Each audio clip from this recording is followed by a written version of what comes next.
Entonces, nosotros, ¿qué es lo que vemos? A nivel de desafíos que vemos hacia adelante, esto es evidentemente no exhaustivo, pero ¿qué desafíos nosotros vemos para poder evolucionar hacia una operación data-driven?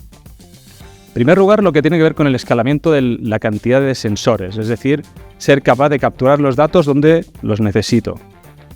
En un contexto donde muchas veces los estándares son distintos, ¿vale? Es decir, tenemos distintos estándares, distintas tecnologías de conexión, distintas necesidades, distintos niveles de precisión, entonces hay una complejidad en el edge, en el borde, muy importante. Luego, por otro lado, la parte de integración. Yo escuchaba al principio de la presentación, bueno, y os integráis, cuando estaba Bebé hablando, entre vosotros y vuestro competidor, yo veo que es una industria muy cerrada. Y esta industria tan cerrada, pues claro, lo pone muy difícil para poder hacer que sea data-driven, ¿vale? Entonces, eso es un gran desafío. Luego, por otro lado, tener redes que permitan esta masificación de captura de datos. Porque si yo lo que quiero es tener datos para tomar decisiones, tengo que ir a sensorizar. Y lo hablábamos antes, lo hemos visto antes, ¿no? Es decir, sensorizar. Sensorizar para poder tener un dato que sea confiable y poder luego manejarlo. Más sensores, más dispositivos, más puntos de falla, más amenazas, más vulnerabilidades, más gestión, ¿vale? Entonces, el volumen de amenazas crece todos los días, ¿vale? En todas las industrias.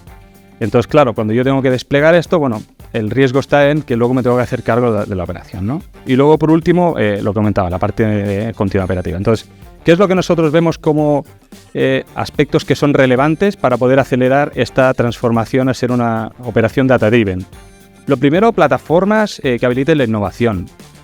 Por ejemplo, en el mundo de IoT. Cuando nosotros hacemos los proyectos vemos, no sé, 6, 7, 8 stacks IoT distintos, con distintos proveedores, con distintas tecnologías, y ese ciclo lo hacen todas las empresas que llegan. Entonces es un ciclo que creemos que es lento, ¿vale? En algo que no necesariamente genera valor, porque lo que me genera valor es tener el dato. No tener que hacer la integración de redes, no tener que pasar todo el proceso, digamos, más tecnológico que no necesariamente genera valor. Luego, por otro lado, empezar a pensar una mentalidad más de API first. Es decir, las APIs lo que me van a permitir es luego poderme integrar con estas plataformas, ¿no? Entonces, la pregunta es, ¿debería yo irme rápido a generar dashboards o indicadores o debería concentrarme más que en que ojalá yo pueda exponer esos datos para poder luego hacer fácilmente integraciones y romper un poco los silos? Si no soy capaz de empezar a tener ese mindset de API, va a ser complejo. Capacidades de gestión, ¿vale? Es decir, cuando empecemos a tener millones de dispositivos, ¿cuál es el problema? Bueno, pues que, no sé, si estaban todos, por ejemplo, con una versión de sistema operativo, la que sea, y mañana sale una nueva vulnerabilidad y tengo que hacer una actualización masiva de 20.000 dispositivos, ojalá que no tenga que ir dispositivo por dispositivo a actualizarlo, ¿vale? Entonces, eso, creedme que ha pasado, ¿vale? Nos ha pasado en algunos clientes, en la industria, por ejemplo, eléctrica, por poner un ejemplo, no aquí, en otros sitios, y decir, bueno, tengo esta vulnerabilidad, pues bueno, no tengo otra que recoger todos los dispositivos y volverlos a desplegar, porque es imposible ir a actualizar 50.000 medidores, por ejemplo, ¿no? Luego, toda esta heterogeneidad que hemos visto a lo largo del tiempo de las conectividades, nosotros somos unos convencidos de que tiene que existir. El mundo, digamos, de la operación minera requiere diferentes tecnologías. Las redes públicas como el 5G no van a llegar en algunos sitios, pero no están pensadas para llegar a sitios donde hay poca población.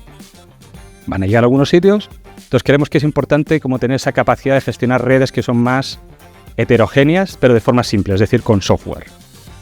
Y quizá, y no sé, yo creo que quizás es mucho pedir, ya hay industrias que están evolucionando muy fuerte a lo que son los estándares abiertos, ¿vale? Por ejemplo, la industria de las telecomunicaciones tiene un fórum, que es el TIEM Forum, donde se establecen estándares. Entonces yo creo que eso va a hacer que algunas industrias, como por ejemplo la banca o la industria telco, avancen mucho más rápido hacia la digitalización porque trabajan sobre estándares abiertos. Y eso facilita mucho más la interoperabilidad de la que hemos estado hablando esta mañana.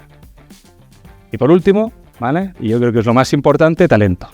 Yo creo que eso es lo más importante. Tener buen talento en los equipos, trabajar con buenos partners, con empresas que conozcan bien nuestro negocio y que estén acompañándonos en ese proceso que hablamos antes de aprender del error, ¿vale? Y corregir rápido y ojalá escalar.